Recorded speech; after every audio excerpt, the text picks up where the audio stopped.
Hello, everyone, and welcome to the Ultimate X Podcast. We are back here on Patreon.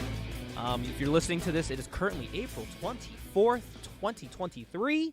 We're going to be reviewing TNA Lockdown from April 24th, 2005. I'm joined here with the big horseman himself, the BDH himself. BDH, baby, we're caught up in the timeline. Yes, sir. Yes, sir. Yes, sir. Your daddy horse in the building, money in the bank.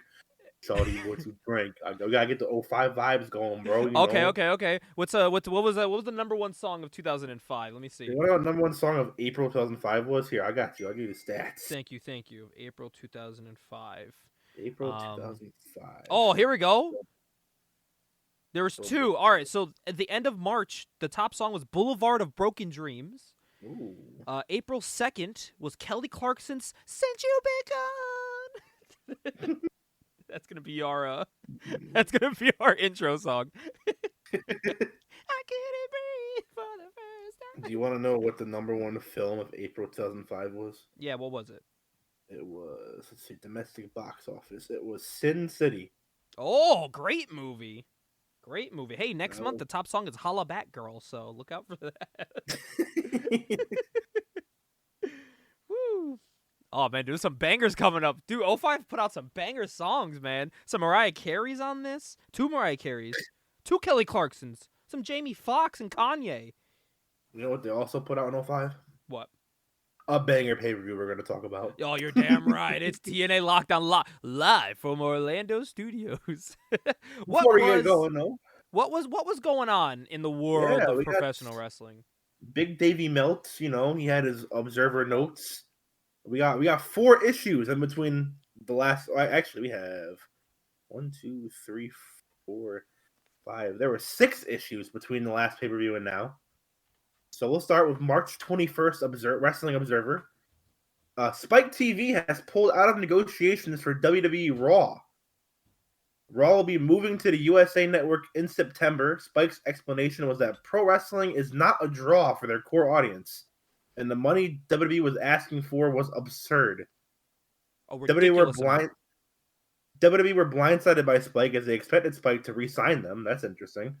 Sources claim that USA Network will be doing a huge promotion all summer to build up to the first episode of Raw in September. What's next for Spike, though? They don't want a 2-hour program.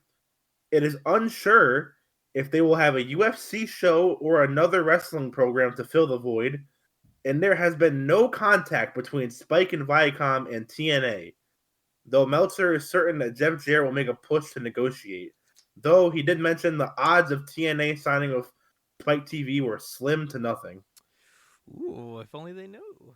Oh, good there. Dave reviewed Destination X, our last show. A majority of the vote was a thumbs down for the show. Match of the night. Did we give it a thumbs up or down? I don't remember. I said thumbs down. I think I agreed.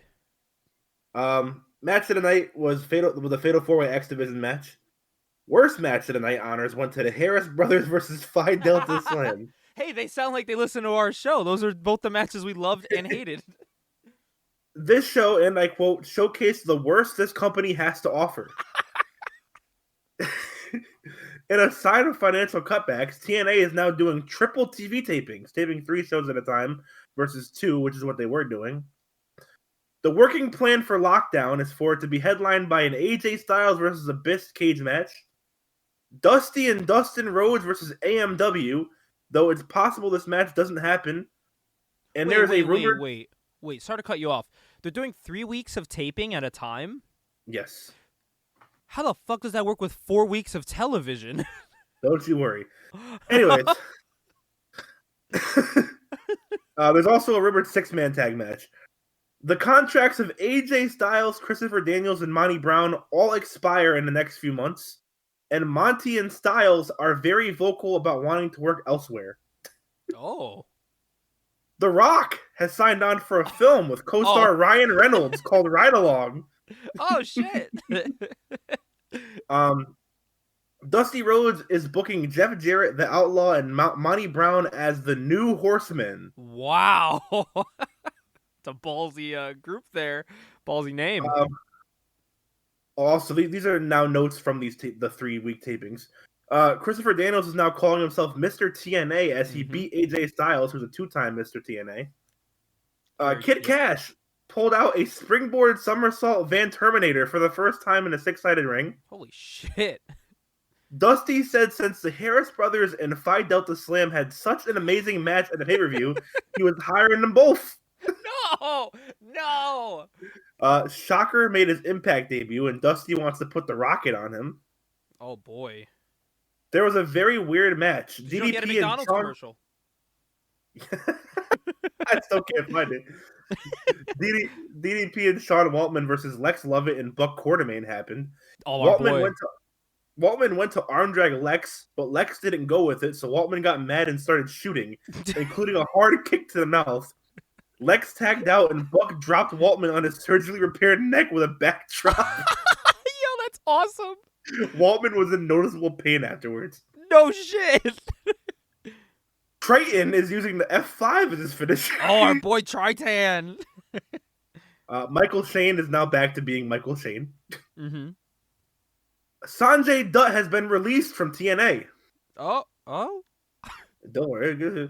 The feeling is Dusty Rhodes is okay letting X Division guys go as he's not a fan of the division. Dusty is, however, a fan of AJ Styles and Christopher Daniels. It's also been announced that Alex Shelley has been released as well. No! Baby Bear is gone, as is Sanjay Dutt. And he'll never return to the company ever again. There is a lot of backstage resentment towards Phi Delta Slam. As they only got jobs because they drove Dusty around before he was head booker and he hired them. That's why? DDP said he has probably 3 to 4 pay-per-views left before he retires. Oh, man. Okay, that's the end of that week.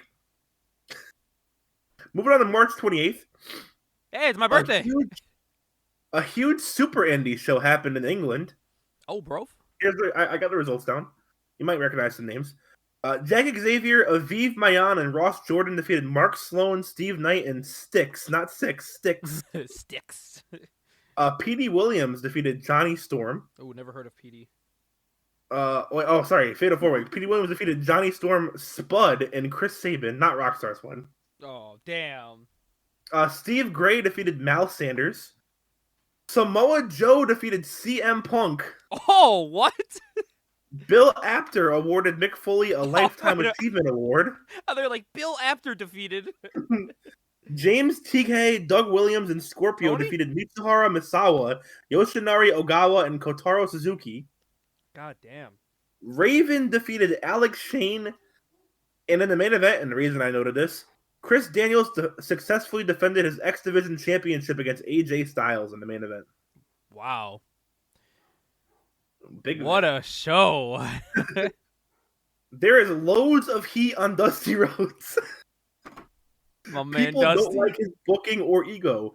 Many are upset with him, specifically for booking the Monty Brown versus Triton match on the pay-per-view. People also hate his favoritism of Dustin. Sean Waltman, Conan, and BG James are the biggest complainers. Waltman was upset because he should only be working pay-per-views, but he had to work the tag match last week where he got hurt. Conan is mad that 3 Live Crew are supposed to be thugs, but Dusty has them pinned out constantly. BG is mad that Outlaw is making $2,000 a show while he only makes $1,000. Oh my god! And Dusty turned his request for a raise down. He said, "Fuck off." Road He Dogg sounds like said, us in TW. Road Dogg said, "I want to make the same money Billy's making." Dusty said, "No, Daddy." Yeah. Some notes you from should have this been the ath man. from notes from this week's airing of Impact on TV. The crowd reactions to Jeff Jarrett are edited. Jeremy Borash told the crowd to cheer for Shocker before his debut, and he said if they cheered, they'd throw shirts to the crowd after the match. So on TV, Shocker came off like Eddie Guerrero, but he did have a good match, and he would have gotten over anyways. The tag match botches were edited. Johnny Fairplay was never mentioned after Destination X, despite his big role on that show. God damn it. AJ Styles is now saying he expects to remain in TNA and re-sign. Hey! Mike Posey has given his notice. No! No! Snide! And he decided he wants to work as an extra for WWE at house shows this week. What? He did go to ECW. That's it for that week. April 4th is a short one. Posey, I was wondering why it was just Rudy the whole night. Yeah, Posey's gone. Damn. End 2 of an notes for era. April 4th. Jeff Jarrett has had talks with Spike TV, but there is no interest on Spike's end. Kevin Nash is upset, period. He said he is not having fun working for TNA, and the money is not worth his while. He said that he likes Jeff Jarrett, but complained after losing to him in all of their matches, and complained about hurting his knee against the Outlaw. He said they've poorly handled the booking of Monty Brown. Nash doesn't like how he's being used, and he might end up quitting. Man, Nash is a Monty guy. That's what I'm talking about. April 11th, PWG held 2 shows in Los Angeles over Mania weekend featuring some TNA stars. Ooh. Some highlights. AJ Styles beat Samoa Joe to earn a PWG title match against Super Dragon on night 2. Holy shit. Daniels retained his TNA X Division title, beating Alex Shelley and Chris Hero in a 3-way. That's actually a really fun match. AJ Styles beat Super Dragon on night 2 to become new PWG World Champion. Kazarian and Chris Sabin lost a tag title shot to Chris Bosh and Scott Lost. And Chris Daniels beat Chris Hero to retain the TNA X Division title on night 2. That sounds like a fun match. Yeah. TNA officials Jeff and Jerry Jarrett, Dixie Carter, and David Sahadi met with Spike TV. The Spike officials had no interest, though a few days later they called back asking for a film of some Impact episodes. Oh, that's good Making news. some progress. There was another set of tapings this week with a lot of angry workers. Many were upset with their paychecks. Many workers were shorted on money. Many workers got paid a show short of their payments. TNA and Universal have also not re-upped their deal for the studio space, with their agreement ending in June. Oh no. The Impact Zone. Yeah. Kevin Nash has been diagnosed with a staph infection on his shin after it was busted open during his match with the Outlaw. Not sure what changed, but the original direction for Triton was for him to be used in a Nikita Koloff role, squashing everyone. But he hasn't been on TV in 3 weeks and has been forgotten about. Yo, Nikita Koloff, man, I'm trying to be in that Nikita Lyons match. You know what I'm talking about? Lord. Sorry, I had to get my Tonight segment in. Soccer had to miss the go-home tapings as he had prior commitments to Mexico. And the biggest note, TNA are no longer pursuing The Rock, LOL. Damn, man, they were close. Two more additions here. April 18th, Jeff Jarrett had another meeting with Spike. Jarrett is now trying to sell them on the idea of a Monday Night War against Raw, which Spike hates. Oh, Jesus. Spike's like, leave us alone, Jeff. Dusty Rhodes has convinced TNA officials to give him 6 months to right the ship. Okay. And this was the show? The first one to right the ship? AAA's Vampiro and Antonio Pena are expected to be backstage to meet with officials at Lockdown. Their plan is to make a Spanish language TV project for North America and Mexico using talent from IWA, TNA, and AAA. A lot of A's. Sanjay Dutt has been offered a new contract. This is literally TW. Get this. As Dusty has realized he needs X Division guys. He said, oh shit, daddy. I take it back. Shocker has canceled on his Lockdown match due to Mexico commitments. Oh no, Shocker. Phi Delta Slam and the Harris twins have been released as TV talent. The only one left is Don Harris, who is still a backstage worker, but the other 3 were fired. Damn. What a career they could have had. April 25th. Paul Heyman has pitched an ECW revival to WWE, but TNA are hoping to discuss with Paul the idea of him and the ECW idea coming to TNA instead. Man, how different history would have been. Yeah. Well, what would have been the first Cena match in his 2K game? Though, they also feel TNA won't be big enough to get Heyman the exposure he's looking for. For true. Jeff Jarrett is looking at bringing in Matt Hardy, who was just released by WWE yesterday. They want to reform the Hardy Boys with him and Jeff. Oh, man, they had a chance. Dusty is against the idea, as he was quoted as saying, We should not bring in released WWE guys, dead it, as our young guys don't want to Bill to be upset. What? The one Shocker time you're will supposed to sign an ex-WWE guy, like, come on, you have no, Jeff. Daddy. No, Daddy, we gotta give her a 5 Delta Slam.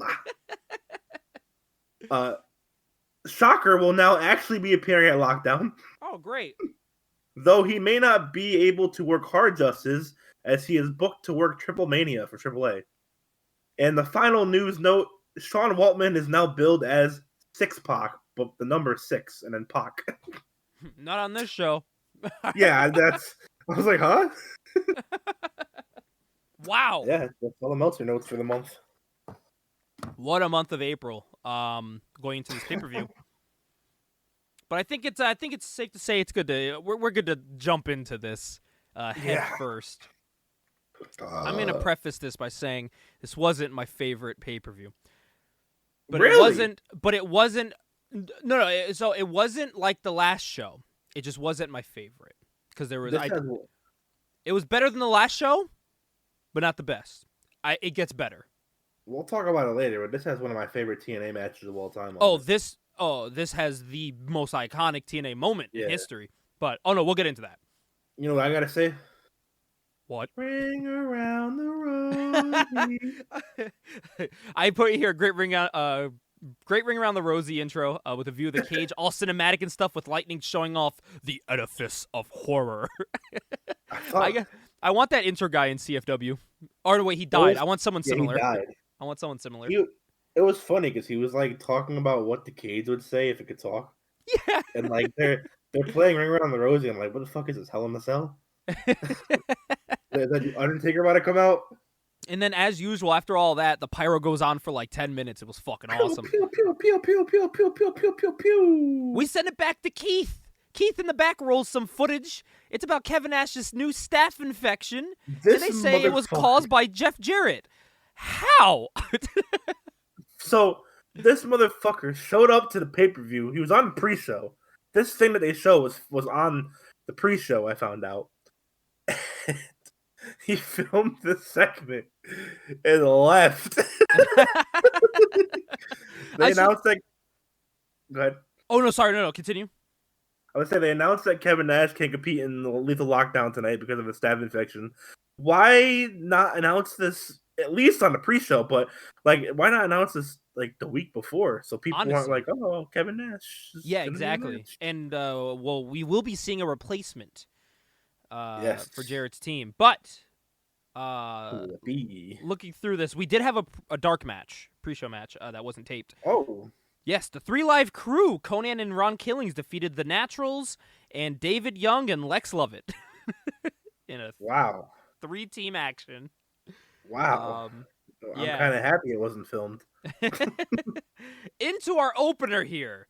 It is Apollo and Sonny Siaki versus Chris Candido and Lance Hoyt and brother. So the main story going into this, I found the backstory. I watched some of the Impact highlights. So the main story here is, ironically, Chris Candido has been faking injuries, so no one can trust him. Candido then immediately breaks his leg at the start of this match. Yeah, so, dude, as soon as the match started, I was like, oh, man, I got really upset knowing what was coming. Mm-hmm. And what's crazy is we're told when they're coming out that this match was originally supposed to just be Apollo versus Lance Hoyt, but they made it into a tag match. So this whole inclusion of Candido, first of all, makes no sense. He's been with the Naturals. He was even managing the Naturals in the pre-show.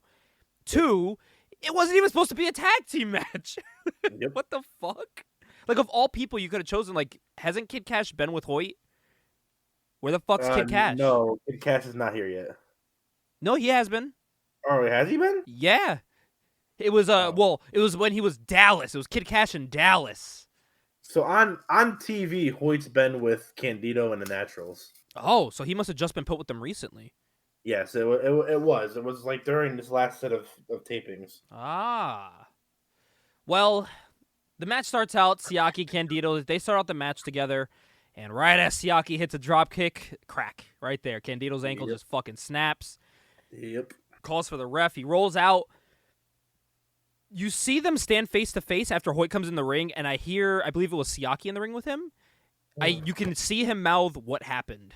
That's what you can hear him. You can see him mouth that as they're kind of like jabber-jawing to each other, and I think they were both like, "Fuck," because now this whole match after this is called in the fly.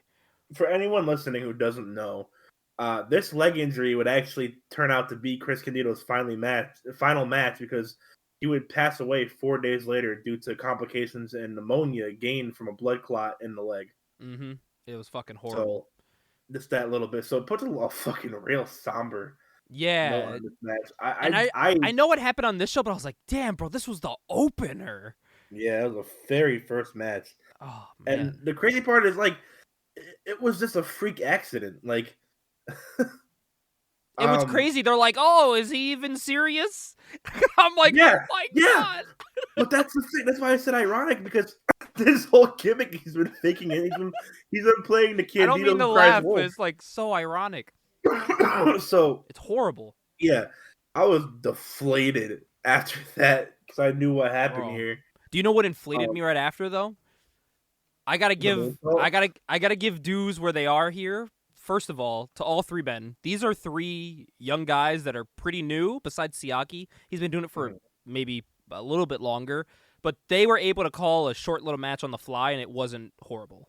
They were able to make it work. It was kind of just like a 2-on-1 beatdown the whole time, and then just Hoyt loses. But for what they did, it was like, what are you gonna do? That they had to fill time.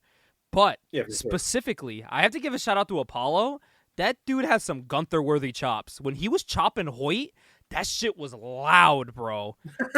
And the crowd was flipping out whenever he did it. And after he chopped him, you see Candido being carried out. And the crowd is faintly clapping on the ramp for Candido. Yeah. There is a moment where Siaki launches Hoyt off the cage and Hoyt flips. Like, he throws him into the cage, and when he backs up, he like does like a fucking flip. It's crazy. It's like wild. But Siaki does hit a splash for the very easy 3 count. It does suck that this match was cut so short, but there was a post-match angle in this. The Naturals come out, and they're beating on Hoyt, and commentary is saying that they're blaming Hoyt for Candido's injury, and they're attacking him. And I love, you know how we like to call it the Jonathan Bell, because Jonathan hates that ring bell after a match. The Jonathan Bell, it's going off as they're beating down on Hoyt, and like they're just beating down on him for a really long time. And they had to fucking make up for time, bro. Yeah, that's what I literally put. I was like, I think they had to extend this beatdown, but I'm like, does Hoyt have no other friends? Does no one want to help him? Like, what the fuck? But this does turn on face after they hit a natural disaster. I said that Hoyt hit a sick moonsault. Always impressed with him. Sonny Siaki looks like a star. Like, why was he never anything big? I don't know, man. Like, in WCW, he got stuck with the stupid Flying Elvis thing. Yeah. And then here, they try to, like, take him serious, but then he kind of just, like, they give him a chance, and then they just stop. It's, like, weird. Yeah. No one really pulled the trigger on him, which sucks. I mentioned that Apollo hits a TKO, and Siaki, of course, finishes the top row splash. But the Naturals beat up Hoyt, LOL. My grades, I gave her match some grades here this time around. Oh. I said can't really grade this as Candido's injury caused the match to change to an impromptu handicap match. It's a shame what happened with Candido as just a freak accident. He's still so young. This is a tragedy. The match we got wasn't very good, but I'll cut him some slack and give it a D+. Okay. That sounds reasonable. This used to be Nate's gimmick, remember? Grading the matches? Yeah, I'll take Nate's gimmick. Here we go. Welcome to the BDH rating of the week, or the month. Like the stack of the week from the Stacker 2. Dustin backstage. Yes, to the back. We go to the back with Dusty Rhodes. He's back with Tracy and my girl Trinity. I love her. Tracy calls out Trinity for being late, and she states that she needs to make her grand entrance. And hubba hubba, yes she does. I don't know what it is, man. I don't know. As a kid, I love Trinity, and watching this back, I'm like, I don't know what it is. Still love Trinity. I don't know why. Not really like the type of girl I'm usually into, but I'm swooning over Trinity. I don't know why. Dusty announces that Team Canada and AMW will be battling tonight for the tag titles in a strap match. And I'm like, in a cage. So we'll get to that later. That's a trend tonight. We'll get to it later, but like it's not actually a strap match. You'll also see this trend of stipulation in a cage, Yeah, which is like odd. But I guess that's kind of what you have to do when this is your pay-per-view. Everything's a cage match. unfortunately, yeah. So he then has Tracy choose first for who's going to be coming out in the Lethal Yes. Lockdown. And Bree-woo. Jeff Jarrett is first. Spoiler alert, he doesn't enter first. He enters second. I guess they meant first for his Yeah, team. the first two. Yeah, I could see that. And then Trinity chooses the second person. The second person is not Six. It's Sean Waltman. Yeah, so Meltzer told me that his name was now Six Pac, and I guess on Impact he was dubbed Six Pac, but now here he's just back to being Sean Waltman. And his theme song in the beginning says Six Pac. I don't know if you know that. I listened to it after watching this episode because I was like, this theme song's kind of fire. And the beginning literally goes Six Pac, and I'm like, oh, so that's his name, but they just don't say it. So we get a video package now, and it's about the next match. Mm-hmm. And it's dubbed as Texas versus Canada, and they call it, I shit you not, a Texas versus Canada Prince of Darkness death match, steel cage match. Yes, and you can't forget that they said that Bobby Roode is stronger than a bull in this. And yeah, it was quote Canada versus the state of Texas. Yes. And then they say that someone may be blinded in this match, and I'm like, that's dangerous. So essentially, it's a 2 out of 3 falls match inside of a steel cage, and all the Prince of Darkness death match thing means is that the third fall is a blindfold match. Yeah, they just put a fucking hood on him. So the match starts. Rude gets a first fall within like minutes of it, but it's a fucking 2 count. The ref goes 1, 2, and then they're like, you hear commentary go, "Oh, did he get it? Did he get it?" And then they're just like, "Yup, it's the first fall." The worst part is it's a 2 count. But it doesn't get a call. It doesn't get a ring bell, and the ref doesn't indicate that a fall has happened. Yeah, it was the fastest 2 count in the world too. It was real weird. Then the rules get even more muddled here because Dustin sets Bobby Roode up for a Shattered Dreams, and the ref threatens to disqualify Dustin if he does it. So if Dustin does the Shattered Dreams, according to the ref, he loses this match. His Roode will be up 2 falls to none. Yep. Dustin does the Shattered Dreams, and the ref doesn't DQ him. Like, what? I was like, bro, what the fuck? So eventually Scott D'Amore does come out, and he's yelling at Don and Mike, and Don says that Scott's breath smells like Canadian bacon, and all they do is talk about how fat he is. It's the funniest shit in the world. I love it. Something about D'Amore. You saw in 2023, he just hit a Canadian destroyer. Yeah, dude, and the crowd lost their fucking minds. It was awesome. It was awesome, dude. So yeah, eventually Rhodes gets his pinfall after a bulldog off the top rope. So you know what that means. It's time to bring in our Prince of Darkness hoods. And then Tenay, I don't know if you caught it. Tenay goes, "Now it's gonna be a death match." And I'm like, huh? Yep. What? Yep. Yeah, dude, this match has no reason to be in a cage. Like, so going at before we get to the blindfold part, I had a few notes here. Big top rope suplex from Dustin at one point. It was pretty cool. Yeah. I found it weird that they kept dubbing Bobby Roode as the muscle of Team Canada when A1's when they right have there. A1's right there, and they have someone who calls himself Maple Leaf Muscle in the group. And commentary actually has to say it. During the match, like, maybe we shouldn't be calling him the muscle anymore. Look at their new guy outside. Dustin throws Roode into a cage door, which busts open and knocks out the cameraman. Yeah. Poor guy. Yeah, as you said, Dustin tied it up after slamming Roode's head into the cage, hitting a bulldog. And then I put, they had to put the blindfolds on. This is so fucking stupid. Listen, I didn't like the blindfold match when I watched it back. Because, like, I like to watch old WWF stuff. Like, I thought it was dumb then, like, watching that. And I thought this was dumb as a kid. There's never been a good blindfold match. No. But, I gotta say, this did have a fun ending. So Roode is confused. So he's kind of, for like, felt like a half an hour, these guys are just walking around the ring with their arms out. Yep. And then eventually, Dustin finally touches Roode and he fucking runs away. So eventually, Roode lays out the referee, which leads to Dustin immediately grabbing the ref and realizing, oh, this man has a shirt on. This has to be the ref. So D'Amore grabs a chair, throws it over the cage, right? Yep. So it lands, and you hear the loud bling, bling, bling, bling. No one goes to grab it at first. Rude eventually gets the chair. By this point, D'Amour's in the ring. He swings the chair, hits D'Amour straight in his back for a loud crack noise, drops the chair, and then Rhodes hits him over the head with the chair and gets the 3 count. You're forgetting Tenay's call when he hits D'Amour and Rude realizes that it's D'Amour. Mike Tenay says, "Oh no, Rude realized he's too fat to be Dustin." Yeah, he did say that.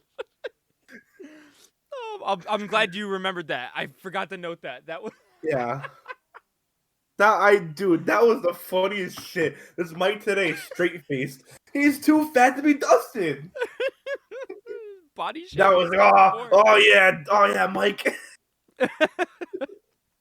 Damn, bro, we just body shaming people out here now. That's crazy. But yeah, crazy, bro. That was your best 2 out of 3 falls Prince of Darkness steel cage match. What did you rate that, Hoss? I said I'll be nice and say D rating for this match. It was extremely stupid and in the definition of LOL TNA. I will say this had no reason to be in a cage. This should have been a TV match to lead to a pay-per-view match. That was an actual brawl. But we had a lot of those kind of brawls on this show, but yeah, there was no reason for this. This was weird. Yeah. It was dumb. I didn't like it. No reason, no. But the thing is, they had some cool spots. So I'm not going to shit on the match. It had some cool spots, but you don't have to go out of your way to watch it. I'll gladly shit on the match, don't worry. I'll do it for you. This match Ooh, Shane Douglas is in the back with Christopher Daniels. Yes. I said noted here, now calling himself Mr. TNA. He recaps the Triple X match in 6 Sides of Steel from December against America's Most Wanted. You know, that iconic match where when they lost, they had to disband forever. Yes, match we reviewed. Yes, we did. You can listen to that back. The X Division title, he says, means more to him than Triple X ever did. And then immediately, Elix Skipper comes in and says, like an angry mother, "Why are you talking with your outside voice?" I was like, whoa. I got kind of scared, man. It sounded like my mom yelling at me a little bit. And then they just they scuffle a little bit. They talk a little shit. Yeah. And Shane Douglas is like, "Ha ha ha, look out for the match tonight." As he always does. Dude, that's it. This segment was cool. I thought it was cool. It got me hyped for the match. Well, you don't see a lot of those anymore where it's before the match they get a little face-off promo. You don't see that a lot anymore. So Yeah, I thought that liked was it. cool. I thought it was cool. I was like, yeah, I might do that shit in TW. Not gonna lie. Before You know what's also cool? X Division. Yes, sir. Yes, sir. Yes, sir. Next match here. It's the X Division Escape Steel Cage match. This is how it goes. It is basically the gauntlet idea from the last show, but this time, there's 4 competitors. It is a tag match. The first 2 eliminated can be by pinfall or submission, and then when it gets down to the last 2, they must escape the cage. And your participants in this match are Michael Shane, accompanied by my wife Trinity. What do I gotta do to get her on this show? I'm gonna figure that out. Chris Sabin, the newly hired Sanjay Dutt, and Shocker. You're forgetting the newly fired and then rehired Sanjay Dutt. Imagine getting fired thinking you don't have a job anymore, and not only do you get rehired, you get put on the pay-per-view. He's like, hey, daddy, I need X Division guys now. And I'm very happy they re-signed Sanjay because they did some cool shit in this match. So Sanjay and Sabin, dude, they start off and they kill it in the opening. They're moving like a mile a minute, doing all the crazy X Division fucking flip overs and rolls and reversals. It's fun. The usual X Division opener, which I like. Young Sanjay Dutt rules. Hell yeah, dude. The Sabin and Dutt gymnastics routine they did at the start, the Ricochet Osprey spot they did here. Amazing. Fucking this shit was awesome. And people forget how good Sanjay was. Part of me also feels like Sanjay could still do some of this shit, but he chooses not to. I think if they were like, Sanjay, don't be the little annoying stooge on TV and just go on Ring of Honor and put on a banger, I think he still could if he tried. Yeah, I agree. Early on in this match, Mike Tenay says the TNA cage is the tallest cage in pro wrestling. Is that true? I don't have anything else to say otherwise. I swear, at least WCW had some taller cages. They had some real tall cages. WCW had that AEW kind of one where it touched the floor for a while, and so I'm guessing, I don't know if that counts. If is that going to the floor and up? If that's the case, then they do not. Yeah. I guess the steel cage in WWF wasn't that big The Hell in a until Cell later has on. to be big, Until right? later on. Yeah, unless they're not counting that. Unless they're counting like a cage, like on the ropes kind of thing. Guess. If that's the I don't case, know. then I don't Maybe. know. Something tells me this is still smaller.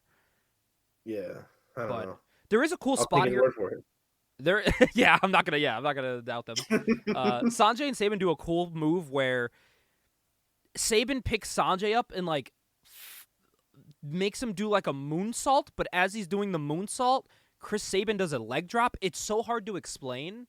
It's a tag team move, but Yeah. it's so hard. I hope you know what I'm talking about. No, I know what you're talking about, but you're right. I have no fucking way of explaining it. Yeah, like how do you explain that before doing it? You're like, all right. So I'm going to flip him off into a moonsault.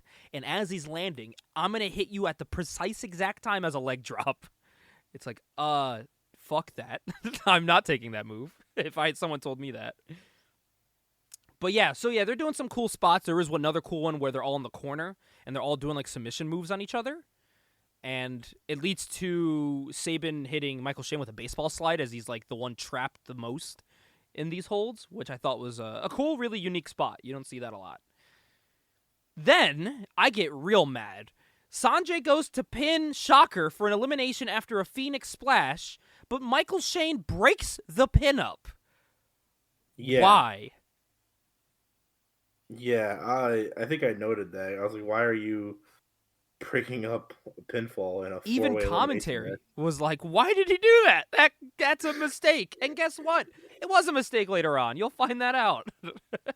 match? But it does happen here. Sanjay does get eliminated by the Shocker after this, as your first elimination. And then I don't know. So wait, is he Michael Shane here or is he Matt Bentley? He's Michael Shane. Because his name tag said Matt Bentley and all the reviews I read said Matt Bentley. But in his entrance, they were calling him Michael Shane. Were they? Because okay, that's odd. Because when his name thing came up on his name graphic came up, it said Matt Bentley. Yeah, so I have like a template of like just like the match titles. And even on the like recaps online, they all say Michael Shane. And Mike Tenay said it when he was going to the corner in his entrance. Because I wanted to make sure because I was like, is he still Michael Shane? And I heard him say it. Granted, whatever. All my notes I call him Bentley, so when I do read myself up, I'll read him as Bentley. Yeah, it'll change back to Bentley soon. Yeah. So just anybody listening, just know when I say Matt Bentley, I'm talking Michael Shane. It's Michael Shane. Yeah. Dude, he was so good. Like, oh, he's so good. He was. But this is where it starts getting interesting here. Trinity starts climbing the cage, bro. Before you get to that, actually, there was a few things that happened before that I wanted to note here. Okay. There's a cool submission spot in the corner. Mm-hmm. Bentley. Oh my god! Hold on one second. I have received a message from the anonymous Raw general manager. Let me restart this fucking. I just told her don't fucking call me again while I'm doing a podcast. Know your place. There was a cool submission spot where Michael Shane puts Shocker into a reverse Tarantula, and Sanjay Dutt then puts a chin lock on Michael Shane, and Chris Sabin Boston grabs Sanjay Dutt all at the same time. Yep. There's a big power bomb from Sabin to Sanjay Dutt, and like you said, there was a fucking Shocker actually made a save too on this. So it's two people who made a save in this match that were fucking idiots. Oh, I didn't even catch that one. I think I was looking away at that. I think I may be writing notes.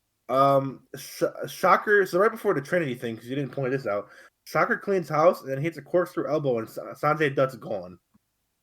Okay, so I did say that he was gone, but I didn't say how. Yeah. So yeah, I like the corkscrew elbow. It was cool. Yeah. So yeah, now I'm at the Trinity part. What the fuck? All right, so Trinity, my girl. I was so scared for her. She was climbing the cage. And as she's climbing the cage, for some fucking reason, Tracy Brooks comes running out. She's sprinting. She tries to grab Trinity. Trinity just fucking kicks her off. And Tracy hits the ground, grabbing her ankle. And then commentary references Candido. They go, oh, not her too. I'm like, oh my God. Oh my God. And then as they're focusing on Tracy on the ground holding her ankle, you just hear Don West go, wait, look back at the ring. And Trinity, as the camera's going up, she is just launching herself as a moonsault, just jumping off the cage. Fucking beautiful moonsault. They almost missed it. Dude, she lands on all three men, including who she's managing, Michael Shane. That's so crazy that they almost missed this moonsault for a fucking Candido joke. but then it keeps getting better. As Trinity gets up for the moonsault, she's all happy. Tracy, she's fine now. She was bamboozling us. Runs into the ring and clotheslines Trinity, but Shane fucking grabs her and tosses her outside the ring like a sack of shit. Bro, she almost landed on her neck. Which then led to Sabin eliminating Michael Shane immediately after that. Cradle Shock 1, 2, 3. We're down to Sabin and Shocker. That whole shit happened. I was like, what is going on right now? Shocker and Sabin battle for a bit longer. They put on a good little X Division match there. As usual, it's expected. And Shocker and Sabin are on the cage, on the outside of the cage. They're both gripping on for dear life.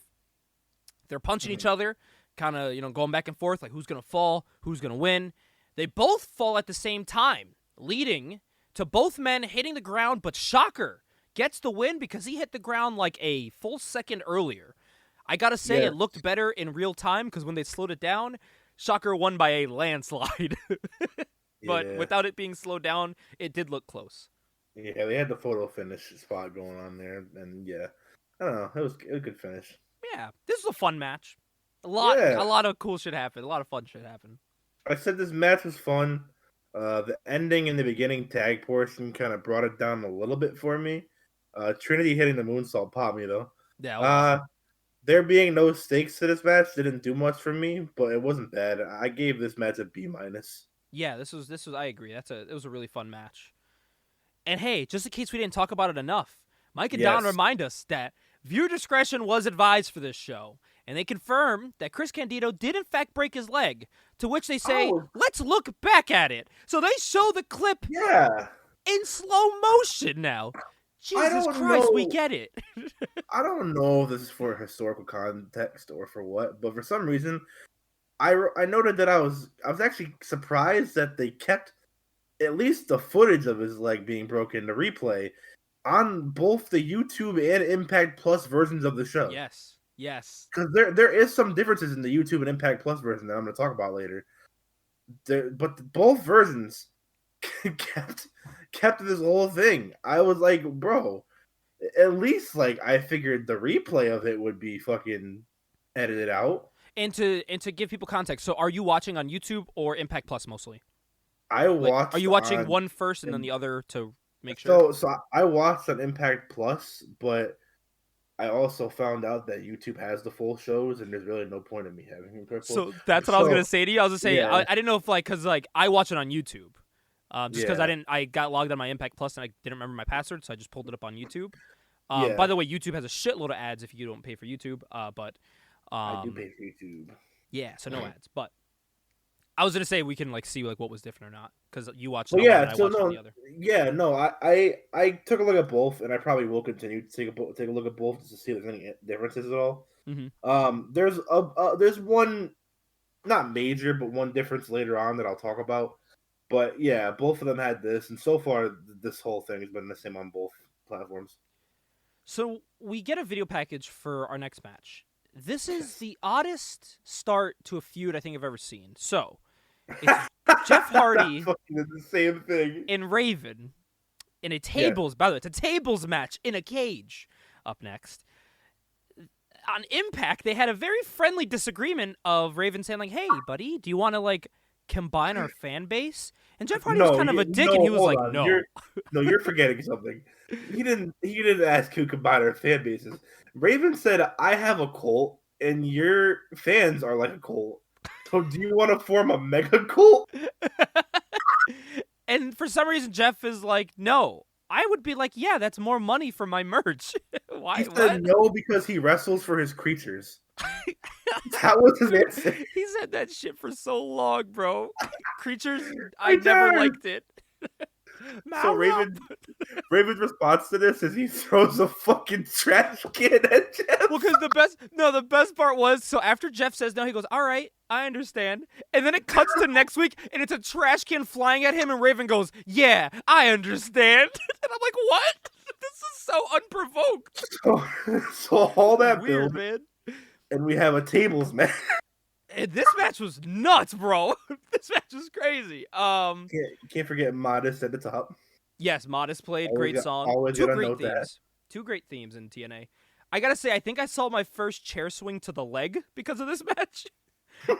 I believe it was Jeff that swung the chair, and he swung it right into, instead of his head or his body or his back, he hits Raven in the leg. So I was like, that's interesting. That's a new one. It's a tables match, and Jeff decides to come to the ring with a shit ton of chairs. Yeah, that's and like, what? And he's in red and pink paint, so I kept thinking he was bleeding immediately during his entrance. He is in the same gear, even down to the paint from the Abyss match. Yeah, from last month. It's crazy. He's phoning it in, folks. We're getting towards the end of Jeff Hardy's initial TNA run, so we'll be getting there soon. You can tell he's starting to phone this bitch in. So early on, Raven tries to go for a splash in the corner and ends up putting himself through the table. But they do clarify, you need to put your opponent through the table to win. I wish Day of Reckoning on the GameCube followed that rule, because if I kick a table and it breaks, I lose. So, take notes. At one point, the Raven is bleeding from getting his head smashed into the cage. Gushing. They say, hide the kids and the women. Like, yeah, wait. Okay. I know that dude, Donna West just yells, hide the kids, hide the women. It's like, okay, hide your kids, hide your wife, hide your kids. Bro, this commentary is based tonight. I love it. By the way, and speaking of that, Raven goes for a top rope. Like, it looks like it looks like a stroke from the top rope. And it looks like shit. And right as it looks like shit, they cut to the crowd and they're like, it's the New York Mets.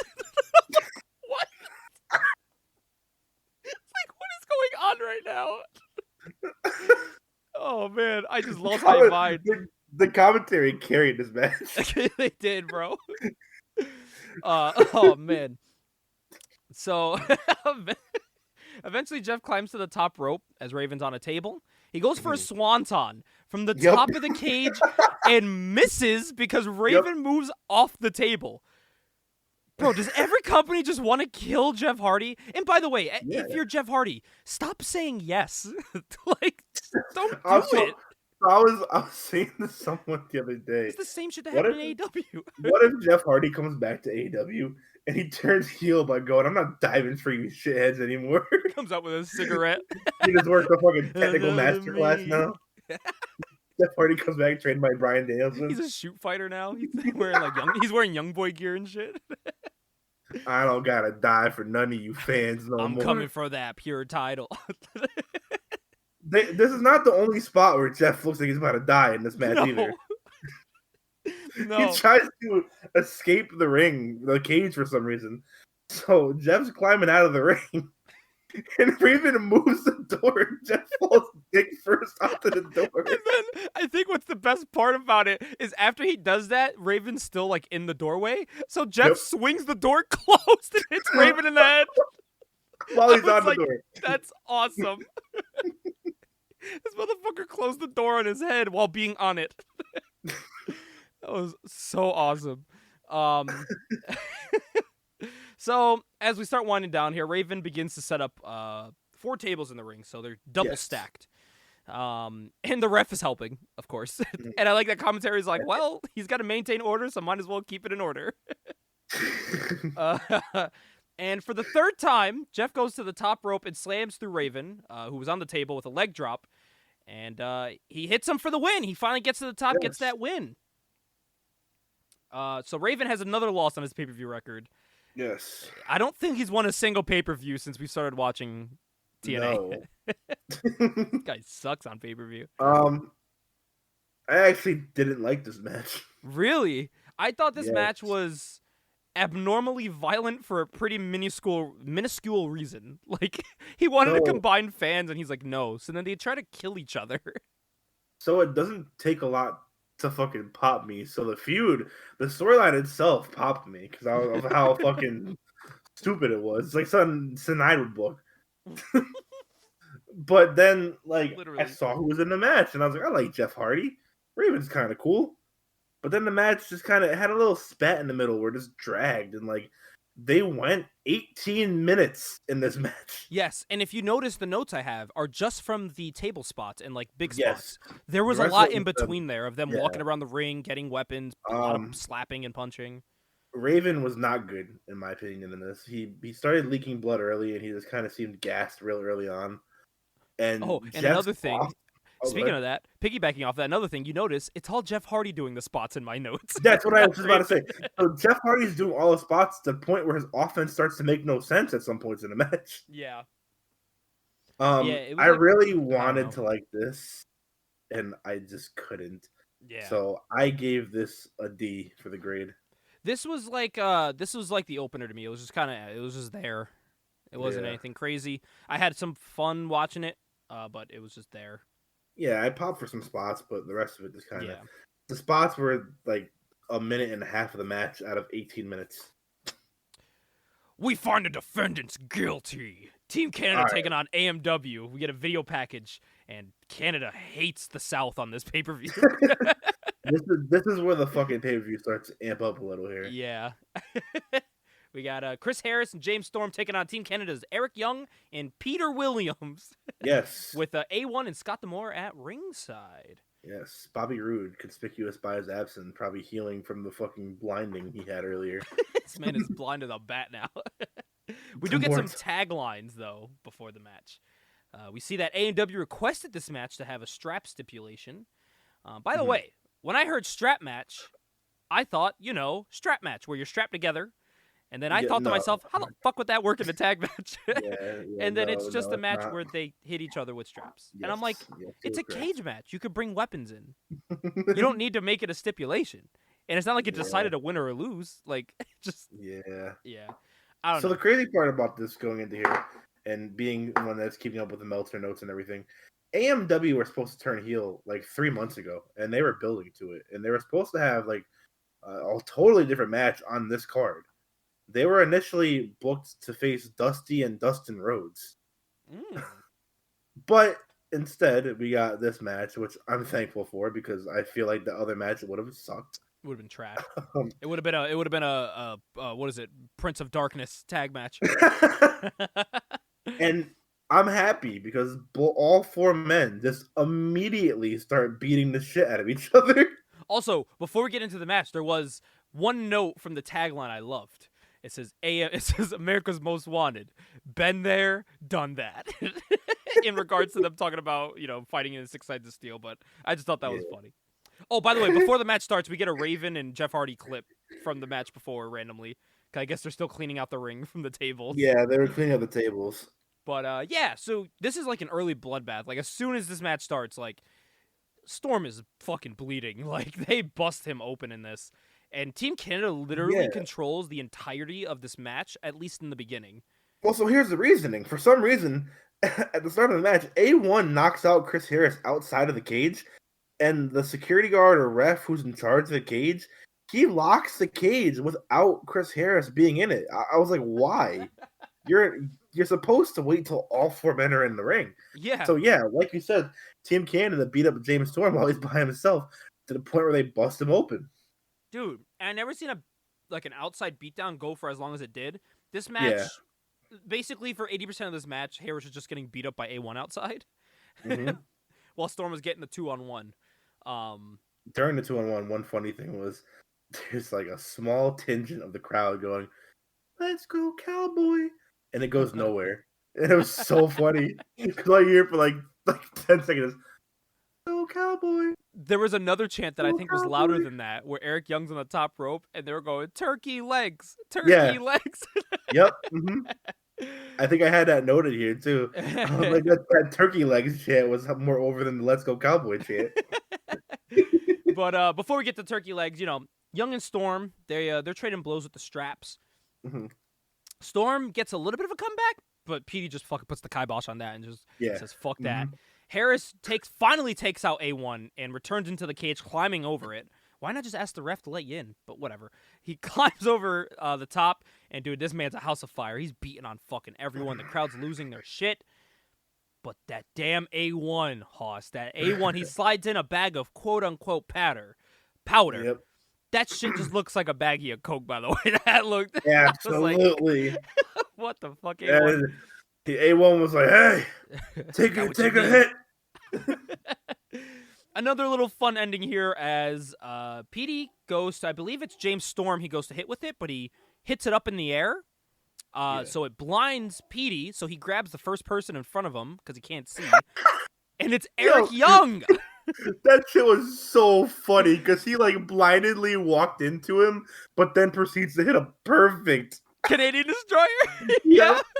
So he hits him with the Canadian Destroyer. The crowd's going apeshit because, one, they got the Canadian Destroyer, but then right after that, AMW hits the blinded Petey Williams with the death sentence. They get the win. The fucking USA chants. They're on the top holding the fucking American flag. I was like, God damn, bro. This is a win for America here. A couple things I noted here in the match. They have a close-up shot of A1's roidy, acne-covered back, and it was so gross. He got that EC3 back. Yeah, he does. Oh. The Canadians choke Storm out with the American flag that AMW mounted on top of the cage. Storm goes to town on EY with the strap, but then he walks into a tornado DDT. For some reason, the crowd chants, "You fucked up," but nothing warranted it. So I think something happened in the crowd. Maybe, yeah. I could see that. Harris finally gets in the ring, cleans house. After about 10 minutes, we finally had a 2-on-2 match. Like you said, the fans chant turkey legs for a reason that I couldn't tell you. I was looking at his legs. I'm like, they're pretty jacked. He doesn't skip leg day. There's a cool spot where PD puts Chris Harris in the sharpshooter, and then EY does an elbow drop from the top onto him while he's in the sharpshooter. Yep. Canadian Destroyer is broken up by a Harris spear, and the death sentence misses as A1 slips a Canadian flag through the cage hole. Harris kicks out after being hit with the Canadian flag. So A1 gives PD the powder you talked about, which wound up being knocked in the face. And the blind PD accidentally hit a Canadian Destroyer for the win. Well, the death sentence for the win. I said this was pretty good shit. Yeah. AMW playing the baby faces on defense was a good idea. Yep. And the fact they cleaned house and won when they finally united was a good little story told. The Canadians constantly cheating and it backfiring every time was good shit too, in my opinion. It continued on from Bobby Roode's story arc earlier. AMW was an awesome team, and I think they were very ahead of their time in a pretty thin tag division at the time. Yeah. And overall, I gave this match a B. I love this match. This match was fun. It had some good spots. Yeah, this was a good time, a real good time. Mm-hmm. Up next, Triple X implodes, and we get something real cool here. This isn't just a video package. This is a recap of their history together. Yes. From literally day one of Triple X until this meeting. I thought that was really cool, and it was really well made. We hear about them forming a team. We then hear about them losing the match at Turning Point, which you can go listen to our review of them, of one of the greatest cage matches of all time. Yep. And they were forced to go their separate ways because of that. We hear about how Daniels worked his way to winning the X Division title and became super cocky and douchey, while Skipper won a chance at the title shot, and here we are. Yeah, and listen, they fit, they fit almost 3 years of story into a little 2-minute video package, and it's told really well. Yes. Companies need to do this a lot more nowadays. Like, imagine WrestleMania comes up, off top. Imagine WrestleMania comes up, and we get like a mini video package movie of the Bloodline story leading to the Cody match. How cool would that be? They posted a 2-hour movie of it on YouTube. See, that shit like that's cool, man, because it gets people caught up to speed, especially like me, because I don't watch the Impacts before this. So, I was going to, and then I thought to myself, all right, I want to see if they tell the stories well enough that I understand what's going on. So the only I don't watch the Impacts, but if there's some highlights, I'll check them out. I just know what's going on from Meltzer's talking about the Impacts every week. Yep. So I see it from his point of view. They explain what's going on really well, so I got to give them kudos. Because companies nowadays don't even do that. I noted here before the match starts that Daniels is considered the king of the indies in 05. Like, Daniels is the guy when it comes to independent wrestling. Not surprised. And I said, in terms of our viewing of TNA so far, leading up to here, I said it'll be interesting to see a match where he's not facing AJ Styles, because his AJ Styles matches got rave reviews. So I was very intrigued to see how this one goes. This one was interesting. This one was. I'll get into it. So yeah. We get we get told here that the X Division title has been defended in both England and Ireland since Daniels won the title, which is pretty cool. And then it made me think. It made me think when Ace Austin was X Division champion, he defended it on an indie show recently. Can we have an X Division match on CFW? But yeah, this was. I think it was like a textbook X Division match to a point where it showed some cool spots. It told us this was a storytelling match. This one wasn't like when you think X Division, you think of like flying over the rope and doing all this crazy shit. This one was like a story of a team that broke up, and like they said in the video package, they said it perfectly. They went two very different directions. One guy skyrocketed towards the world title. One guy's still building his way up. But they still know each other better than anyone else. Yes. So, and the crowd was split, man. They were chanting for both in this match. And I got curious while watching this, so I looked up Skipper's age. Dude, this man was 37 at this time, turning 38. Dude, he was almost near 40 doing all the shit he was doing. He just turned 37 when he did the tightrope walk. That's wild. Crazy, bro. Like, I thought he was younger, but he was almost 40. And then I forget, like, he was in WCW, and I forget about that. He was in, like, 2000. He wasn't too far off from here. WCW would have been 4 or 5 years ago. Yeah. But I thought he was still, like, in, like, his 20s or, like, early 30s. Nah, man, he was almost 40. So that means he even started WCW at, like, not super young, but you know what I mean? That's crazy. He would have started WCW, like, his early 30s. That's wild, and he's so good. But you think about that. It's crazy. That's kind of how it is these days. Like, you got a guy like, look at LA Knight. He's 40, and he just joined WWE 3 years ago. Yeah. I gotta say though, Daniels does control about 80% of this match, targeting the arm mostly of Skipper. The story here is that he's trying to take the arm away so he can't hit whatchamacallit. I think it's called the death sentence, if I'm correct. No, that's what AMW is. It's called sudden death. Sudden death. My apologies. And because he needs to lift you up for that. It's basically the fucking Sheamus's white noise. That's what the finisher is. Yeah. Mm-hmm. So if you don't have the arm, you can't lift him up, you can't hold the head, you can't do it. So he's focusing on that. But to which I thought, isn't it tougher to lift his arm for the Angel's Wings? Because like his arm is hurting, but whatever. I was like, that's looking too into it. But yeah, so Daniels does a cool move where he goes to the top and attempts to fight off Skipper, who's chasing him. And Skipper looks to repeat history on this show as that same camera angle. He's looking to do the tightrope walk, but Daniels knows him too well from that match. Fuck you and moves. Yup, he just moves off the top and he's with the ref, and Skipper, without skipping a beat, no pun intended, just jumps off, and he doesn't even hit a move. He just throws his body at the back of Daniels. I was like, holy shit. Takes out both Daniels and the ref. Yes, and then it starts to wind down as Daniels goes for the Angel's Wings. Skipper reverses it into his finish, about to hit it, and as he's going to hit it, Daniel sneaks out of it into another's Angel's Wings and gets the win there for the 3. I like that this was a different approach to the X Division matches. I was like, man, I would have loved to see this match without the cage. Yeah. Because I think it would have been even better without it. Because then they could have done, like, some cool spots to the outside if they wanted. They could have did, like, a brawl on the outside and really hammer home, like, that blood feud. Yeah. But I think they could have did kind of what we saw in the main event together. And I even noted here, man, like, the story and attention they put to recapping this, I think on any other show, because the pay-per-view we got was amazing, I think on any other show, this could have been the main event. Yeah. If it was no cage and they kept the same story build as, before the match, I think this could have been a main event on any other show. So I think this was a really cool match. It was a different take to the X Division. It was good. I liked it. I'll give my notes and review in real time here. So I said, nice mat work and transitions to start the match as they're playing up. They both know each other better than anyone else. 5 minutes in, still in the feeling out process. Hopefully it gets going soon. Daniel sends Skipper into the cage and his arm is hurt. Note that for later in the match. So Daniels works the arm for a bit. The announcers talk about Skipper's cage walk, and we hear that they just had a ranking of the top 10 greatest cage moments in TNA history, and that ranked number 1. I mean, it still should be number 1 to this day. Skipper hits a guillotine leg drop from the top of the cage at one point. Yep. His shoulder gives out on him, so Daniels hits a BME. He goes to the top of the cage, but Skipper crosses him up there. Like you said, he teases another cage walk, but Daniels gets down and he just dives and kills both Daniels and the ref. And then, like you said, Skipper goes for sudden death, but his shoulder gave out, so Daniels was able to get out of it and hit the Angel's wings to win. This was like a technical X Division match. Yeah. But I said this is very good and pretty fun. The mat-based and technical stuff at the start was different than the rest of the card, and it felt a lot like a match that just happened to be in a cage, like you said. Yep. I really liked the psychology, though, in this match, and it was fun, so I gave it a B. Also, I want to give the biggest shout out to Mike Tenay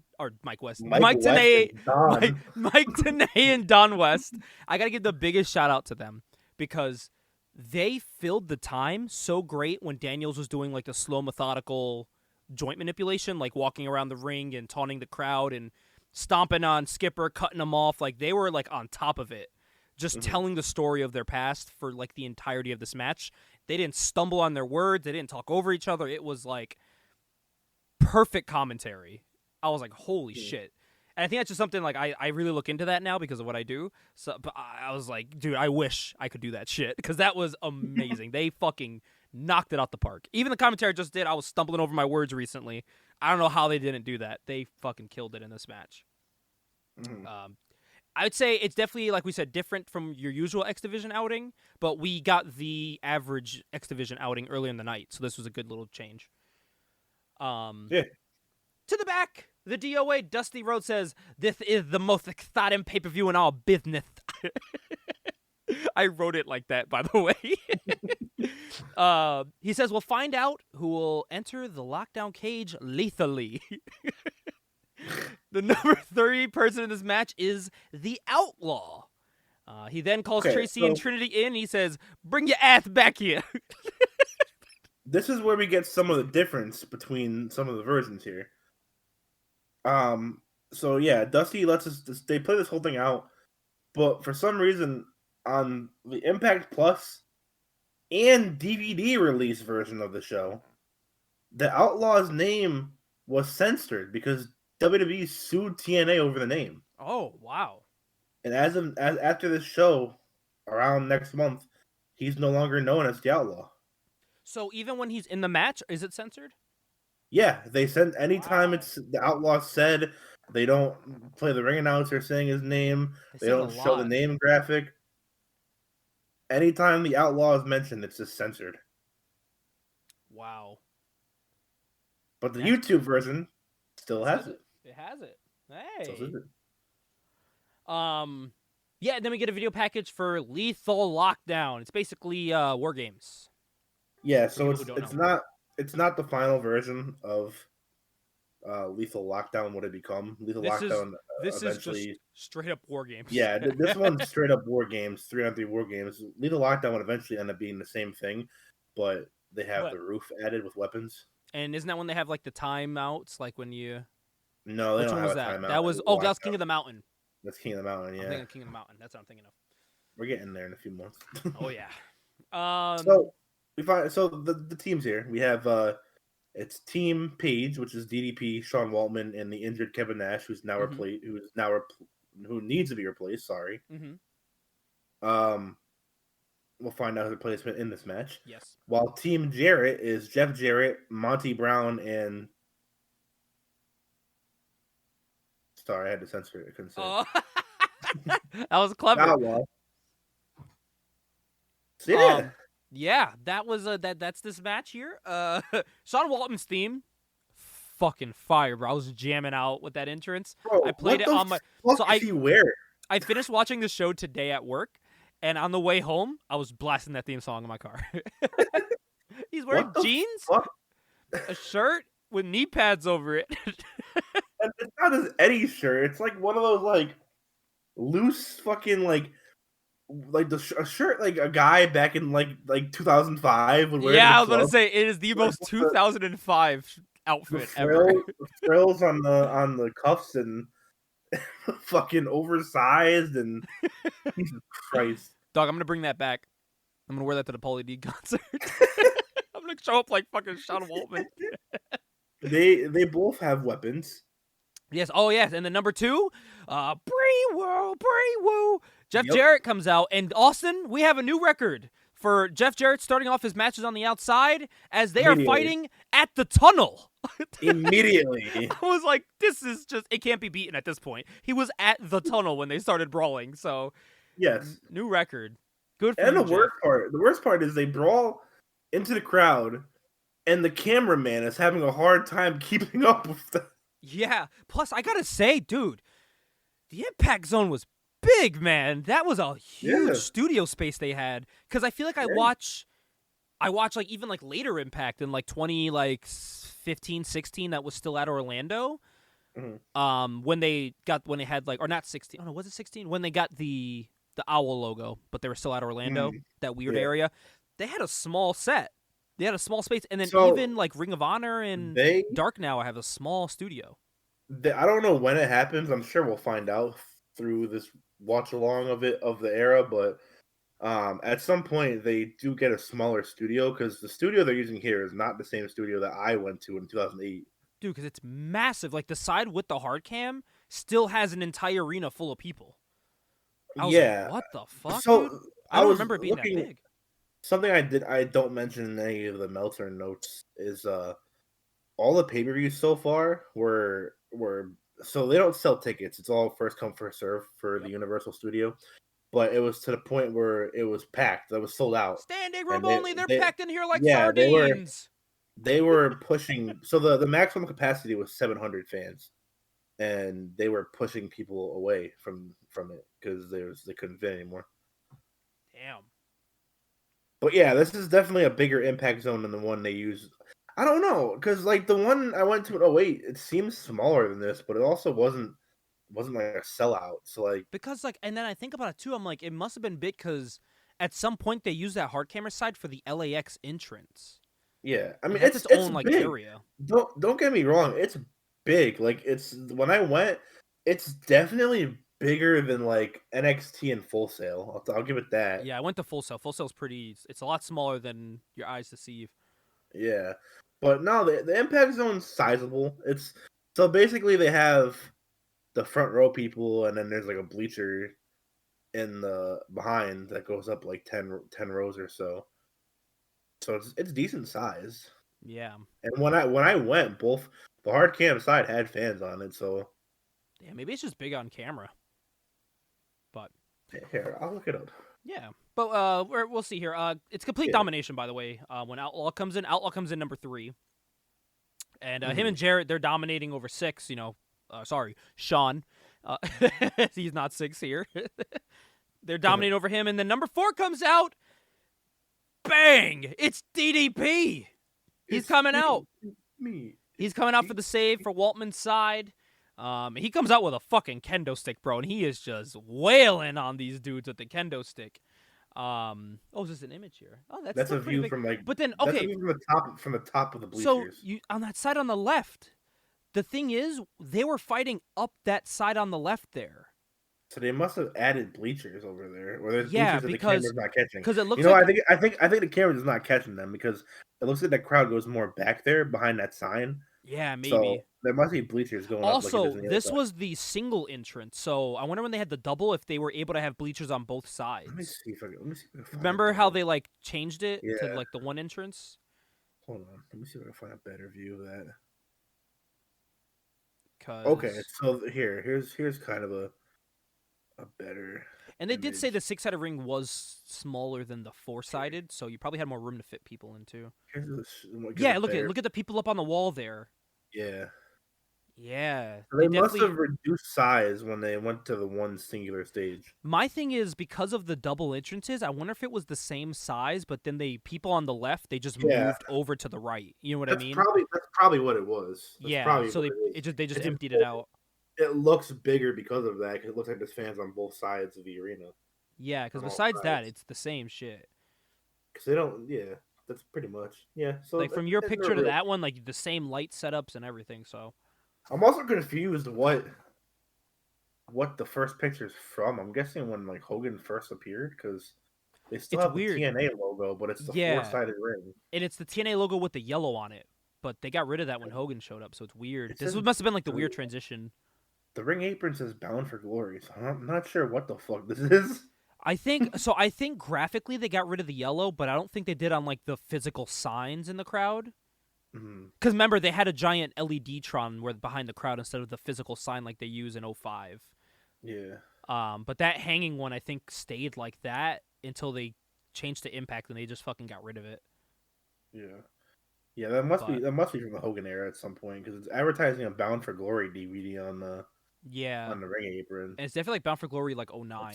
It's still red ropes. So yeah, this is probably like early 2010 is the first picture. I know Yeah, people listening to the audio is not going to be able to tell, but there yeah. you go. Hopefully we're describing it well enough, but we're looking at two images. The other image I sent you is Genesis 2005, I think, or 2006. Yeah, but yeah. So back to the match here. At one point, Outlaw just pegs DDD. What the fuck? DDD. Pegs DDP in the back of the head with a trash can lid. Like DDP's just minding his business, and fucking Billy Gunn just goes slap right to the back of his head and lays him out. Shit was wild. Coming out next, it's Monty Brown coming out to the ring, and all three men are dominating in this match. They are just owning Sean Waltman and DDP as we wait for the final competitor, the man who is replacing Kevin Nash. Oh, you didn't know? PG James. Yo ass better call somebody. And when that happened, I literally said to myself, well, good thing this wasn't the main event. I can guarantee I think this was supposed to be the main event. And I'm happy it wasn't, because the main event we got was crazy. But bro. Then this match had one of the weirdest endings ever. Yes, okay. So Sean Waltman goes on the shoulders. I forgot who it was. Was it Monty? It's Monty. It was Monty. He goes on. By the way, Monty's bleeding at this point. He's gushing, which looked cool. But he goes on Monty's shoulders, does like that, like flipping pinfall, and it's a 2 count.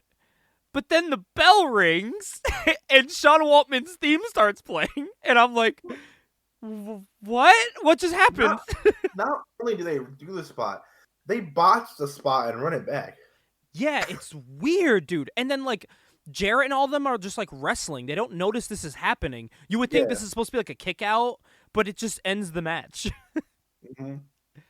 I didn't like this match. Yeah. So my exact words were, this match sucked. Monty Brown started bleeding, which looked cool, but this match sucked. So I noted, so they get in the cage after brawling in the crowd. A Bronco Buster misses. The Outlaw's here. He too is in street gear. Yes, we got everyone was in like street gear. They beat on Waltman until DDD is in with a kendo stick, and it's he actually, DDP with the kendo stick was pretty cool. I like the spot. Yeah, me too. Things picked up a bit. Monty Brown was in. He has a baseball bat. He hits DDP with it. BG James comes out. He hits a ref. I said, "Oh Lord, why do TNA think that the New Age Outlaws fighting each other is a bigger feud than it actually is?" Because we get a little stare down between them that goes nowhere. No, we don't just get a stare down. They cut to Billy Gunn on the ramp, and he sticks his tongue out and goes la, la, la, to BG James.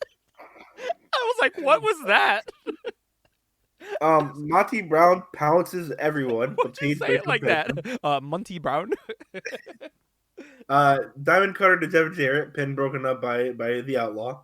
And then Waltman and Monty do a bot sequence and they run back and that's the finish. ... Question mark.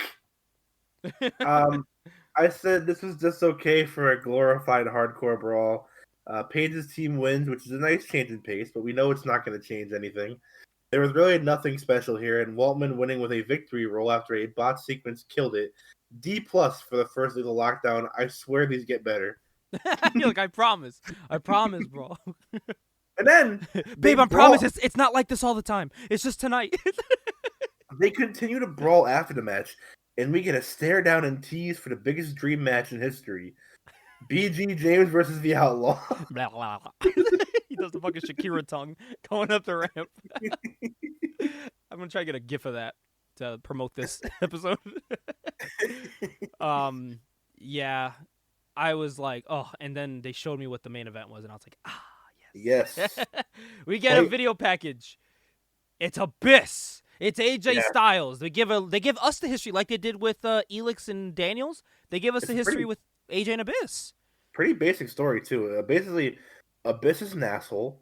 Mm-hmm. AJ Styles stood up to him, and now Yes. they're fighting for a world title shot. They did next month. forget when he was his lawyer on SmackDown, but we're not going to talk about that.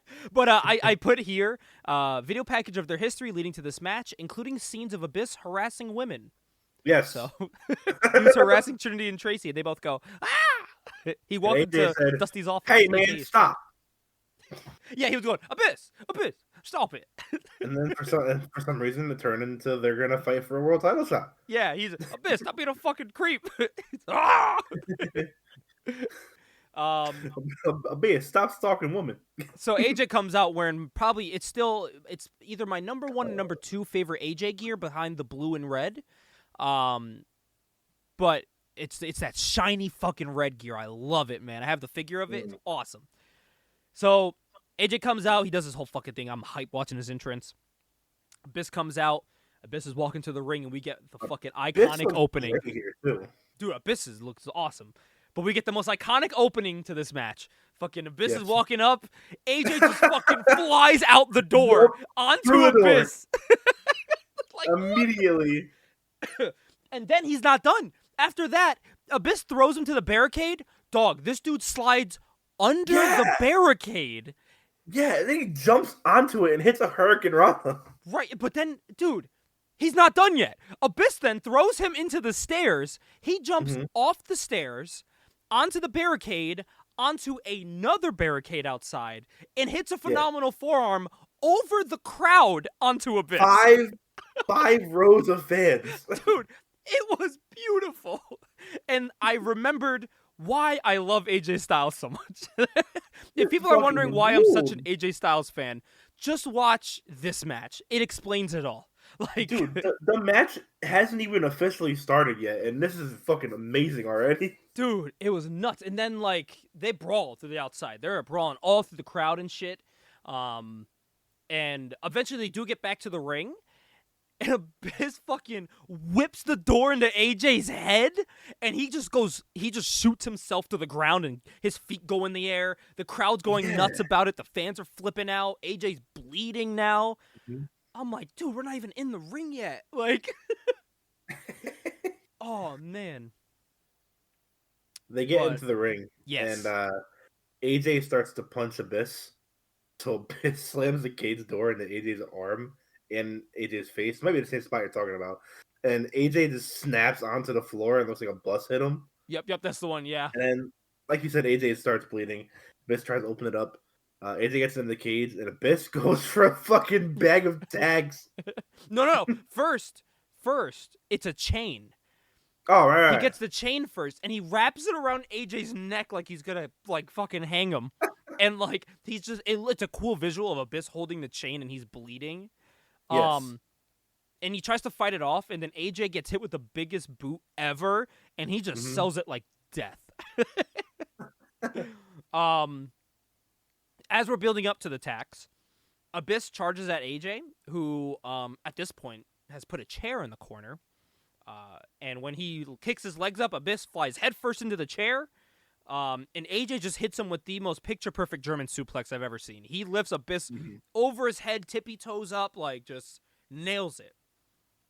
And now we're here, Hoss. Out comes the tax. Yep. But as usual, Abyss gets hit with the Styles Clash into the tax. And guess what? He kicks out! Yeah, 2. I was like, what the fuck? I've watched this match like 3 times, and when I watch it, it's still like the first time I watched it. This match rules. I think Impact put this whole match on Twitter a couple months ago, if I'm correct. But so definitely go out and watch. It's free on YouTube. People watch this match. But AJ does go to the top of the cage. Abyss throws the ref into the cage, kind of like knocking him off, and he's like hanging from the cage with his arms. I don't know. AJ like just throws himself around. Like, it's not like he hit the cage and he like meticulously fell onto it. Dude, no, he gets hit and he He's in all 4 of his limbs are in the air at one point. Like, he just throws himself in the air and just hopes for the best. And he latches on at the last second onto the cage. And Abyss grabs the chain again. And he wraps it around his neck and he's pulling it and he's hanging AJ. AJ's arms and legs are flailing around as he's being held by the chain on the rope. I'm like, this is fucking crazy. I love this match. Before we do get to the end here, any other additional notes you had? So yeah, I'll go through some of them real quick. I said, let's start where we're in the ring. Abyss choked AJ with a chain, but AJ fights back. Abyss sets the chain onto the top turnbuckle and launches Styles into it. Crowd chant, "This is awesome." I agree. Yep. Abyss launches AJ with a gorilla press. He tries again, but AJ reverses that into a DDT onto the chain. AJ hits a moonsault press, and Abyss lets AJ bounce off, which looks sick. Styles class attempt, but Abyss is too big. AJ runs into a black hole slam. That's when Abyss gets attacks out after. AJ hits the Styles class on the attacks, like you said. He goes to the top of the cage. It's the part where Abyss throws the refs to knock him off. Abyss goes with the chain to the top, tries to hang AJ. AJ gets out, and then I think this is where we're going to be getting to the finish here. Yes. Do you have the finish actually like written out? I do. Oh, yep. You're good to take off. AJ somehow gets out, but Abyss hits a choke slam. AJ then bites Abyss's fingers. AJ jumps from the top in a sunset flip powerbomb onto the tacks from the top of the cage and finishes Abyss. Holy shit. Dude, holy shit. And of course, in the end, AJ Styles gets the win. He is the new #1 contender for the NWA World Heavyweight Championship. Hoss, this match was fucking... This is the main event. This made the whole show. I said this match rules and is one of the best matches in TNA history. AJ looked incredible here, and this was Abyss's best match ever. This was a war with AJ on go the whole time, very similar to Flair or Sting versus Vader matches of the past. Yep. This is awesome, and I can't wait for AJ to get his well-deserved title shot next month. A+ for this match. Dude, absolutely killed it. And if people are wondering why Abyss was wrestling so good, it was around this time he was in Ring of Honor. It was about 2004 he showed up in Ring of Honor.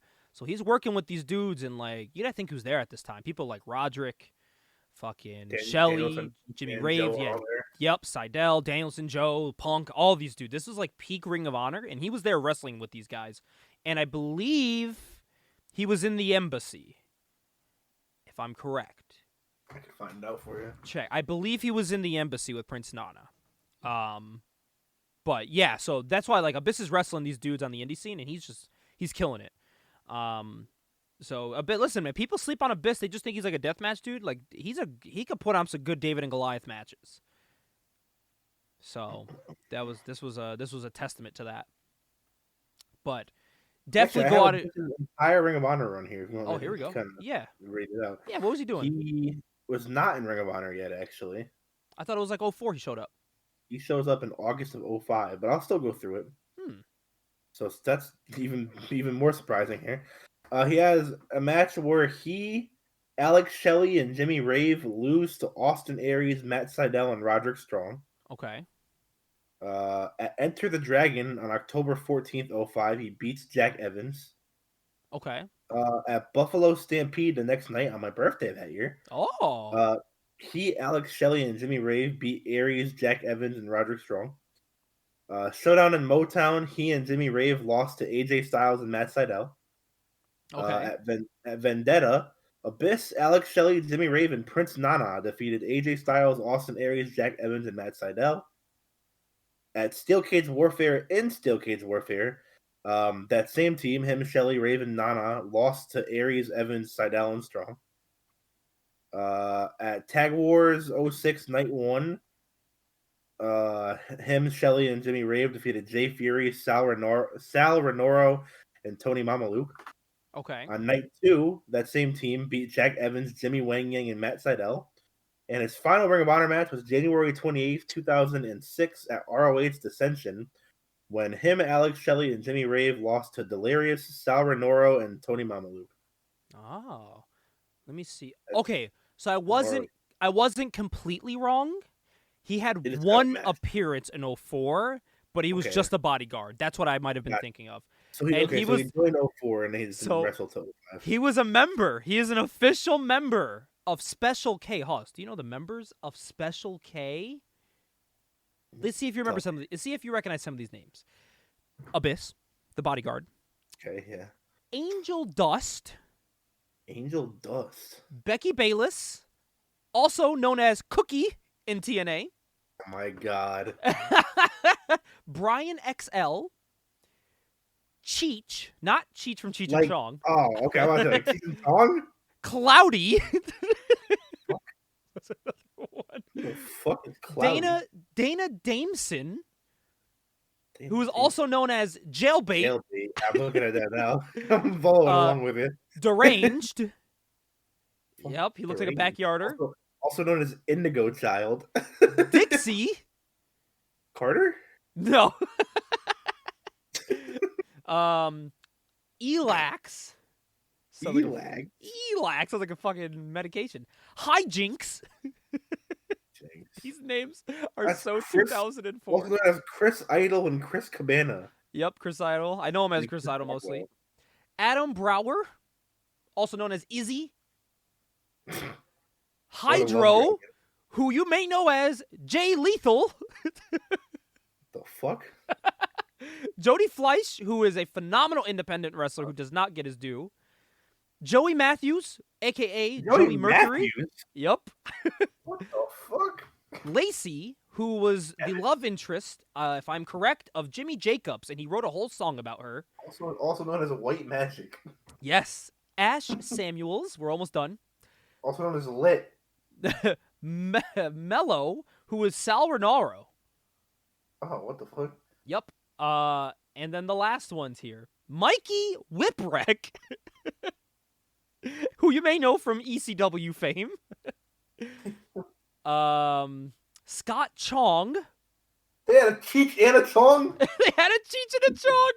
And current Ring of Honor superstar and Dynamite superstar, Slim J. Tony Khan looked at Special K and said, that's the one. I want that guy. We also can't forget Slugga, who was another bodyguard, and a guy called Yi-Yo. They're also one-time Ring of Honor Tag Team Champions, Izzy and Dixie. You told me Cheech and Chong didn't win a tag title? Damn. I'm assuming... So let me look up real quick. Fucking Because it looks like through the results, he was in fact a member of the embassy as well. Yes. So I'm gonna... Let's see if you remember all the members of the embassy. Oh, shit. All right, here we go. Let's go. So, current members, of course, are Prince Nana, Brian Cage, Kaun, and Toa Leona. Okay. 4 members, Abyss, Okay. Alex Shelley, Yes. I believe he was there with Brave. Bison Smith, Okay. Claudio Castagnoli, Yes. Daisy Hayes, Oh, Daisy's she's phenomenal. Donovan Dijak, Oh, yeah, he was a later embassy person. Eric Stevens, Ernesto Osiris, Jade Chung. They also had a Chung, not a Chong, but a Chung. She's also Josh Alexander's wife. Yes. Jimmy Rave. Ugh. Joey Ryan. Oh. Jonathan Gresham. Okay. Matt Seidel. Moose. Moosel. Necro Butcher. Yes. R.D. Evans. Okay. Correct me if I'm wrong. We are getting to the R's, right? I think That's R's. if I'm okay. Oh, fuck. Okay. No. I think Ricky Morton was in embassy at one point, and it was the randomest shit. Here. He was what? I could have sworn he was. Finish up here. We got John Walters. Okay. Ramon, which is Stokely Hathaway. Yep. Rhino. Oh. Sal Renaro. Okay. Sean Davari. Tommaso Ciampa. Yep. Xavier, R.I.P. Yeah, dude, that, by the way, that era was wild. It was like Tommaso, Rhino, fucking Mia Yim. It was wild. Damn. Conrad Kennedy III, Dave Taylor, Oh. and Vanessa Harding Oh. I need to look this up now. Ricky combined members of the embassy,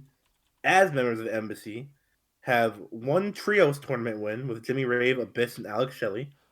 There's an article about it. On this day in Ring of Honor history, February 8th, Ricky Morton joined the embassy at Midnight Express reunion. It must have been a one-night thing. Yeah, Why do I remember that weird shit? That's odd. Combined as members of the embassy, they have a trios tournament win. They have a 6-man tag champion currently, Brian Cage and Gates Bagany. Mhm. They have one pure title, as John Walters was pure champion as member of the embassy, and one world champion, as Jonathan Gresham was a world champion as member of the embassy. Wow. Look at that. Look at that. You got your little Ring of Honor recap as well. Yeah.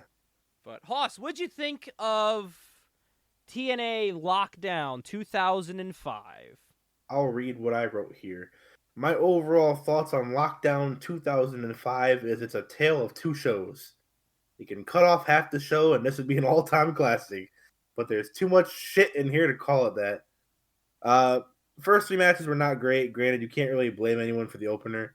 Hardy versus Raven was a fucking letdown. The rest of the card was pretty sick, and even though Lethal Lockdown was meh, it had its place and would set the tone for future Lethal Lockdowns. I'd say this show was a hit, unlike last month. There's a lot you could fast forward through, but also a lot of good stuff. Overall, my grade for Lockdown 2005 is a B+. Now, all aboard for Jeff Jarrett versus AJ Styles next month. So like I said, this isn't the best pay-per-view. It's not my favorite, but there's better ones. And that's what I meant by I didn't hate this pay-per-view. It just wasn't. Yeah. And like I said, it was better than last month. It just wasn't the best. I think the title matches were solid. You could watch every single one of those and they'd be good. I would say, I'm trying to think like any other match like that's not a title match that people should see, but not really. It's really just the title matches. I mean, if you want to see some cool spots, maybe the X Division, X Escape, or whatever the fuck, Xscape. I think that just for the Trinity Moonsault, that was pretty sweet, and for some of the cool spots the X Division guys were doing. I think everything else you can kind of just skip through.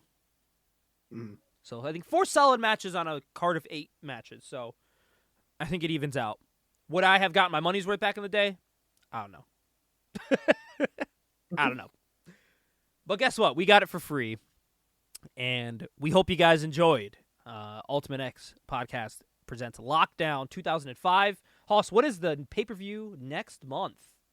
Hard Justice. Oh, fuck, I'm hard for some justice. Do AJ justice. I think this is a big night for AJ, I think. If I remember correctly. I'm trying to go in my little childhood pea brain from 2005 and remember. Stop spoiling it. I'm sorry. I think he wears black and green. I think. Stop. If I'm wrong, then fuck. If I'm right, then I don't know why I remember that. Wearing a match that happened 18 years ago. I'm sorry. Thank you, everyone. Remember, thank you for subscribing to the Patreon. If you're listening to us, you're either listening to us at the $2 tier or the $15 tier. No matter what, we appreciate you on every single tier. We will see you guys next month. Bye.